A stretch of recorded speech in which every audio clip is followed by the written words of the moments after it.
Hello guys! For today's video ay maliligo kami ngayon sa Samal Island.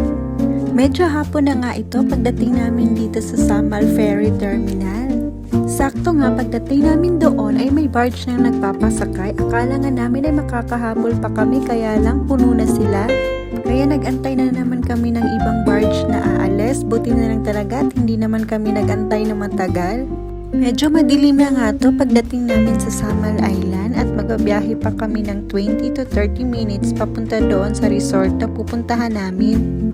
Balak rin kasi namin na mag-overnight kaya hapon na rin kami umalis ng bahay. Habang nagbabiyahe nga kami dyan papunta doon sa resort ay kinakabahan nga ako. Hindi kasi namin masyadong kabisadong lugar. At feeling ko talaga ang layo na ng binahe namin. Buti na lang at nakita ko na nga itong signage ng Olivia Sands Resort at nawala nga yung kaba ko. Sabi nga ng daddy, ibabaliktad na sana niya yung damit niya at baka nga niligaw na kami. Pagpasok namin ay naghanap na agad sila ng mapepwestuhan sa aming tent at sa mga oras na yan ay nakakagutom na at hindi pa kami kumakain. Dito nga kami sa Olivia Sands Resort mag-overnight. Pangalawang beses na nga namin nakapunta dito pero first time lang namin mag-overnight ngayon.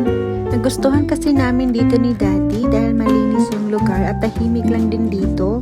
Kaya plano talaga ng daddy na babalik kami dito at mag-overnight kami.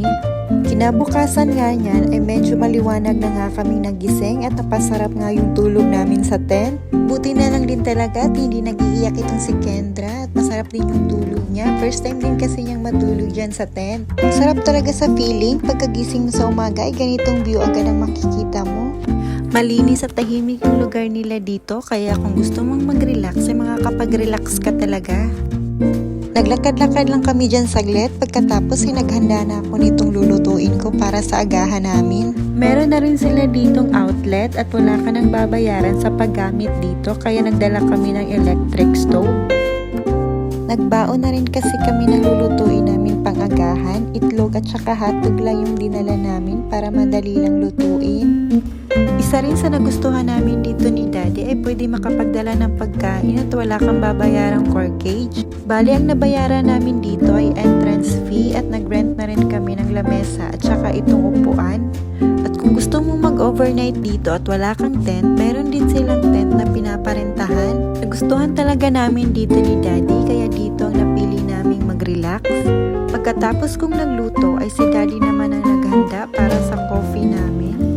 Dahil coffee is life nga rin kami ni daddy, dinala na rin namin itong Dolce Gusto sa Nescafe na coffee machine. Parang nasa bahay lang din talaga kami nag-agahan dahil may pakape pa nga. Buti na lang talaga at nabudol din ako nitong Dolce Gusto sa Nescafe at napakadali nga lang niyang bitbitin kahit saan. Bet na bet nga rin niya ni daddy dahil coffee is life rin naman siya, hindi na nga raw siya magtitimpla ng 3-in-1.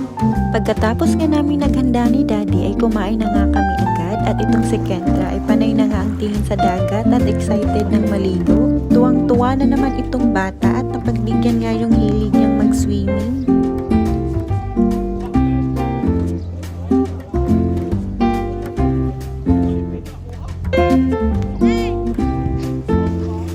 Pagkatapos nga naming naligo dyan ay niligpit na nga namin yung mga dala naming gamit at nagbihis na rin kami dahil 10 AM nga yung out namin dyan. At yun lang, thank you sa panonood. Bye! Like and subscribe! Thank you for watching. Bye. What about me?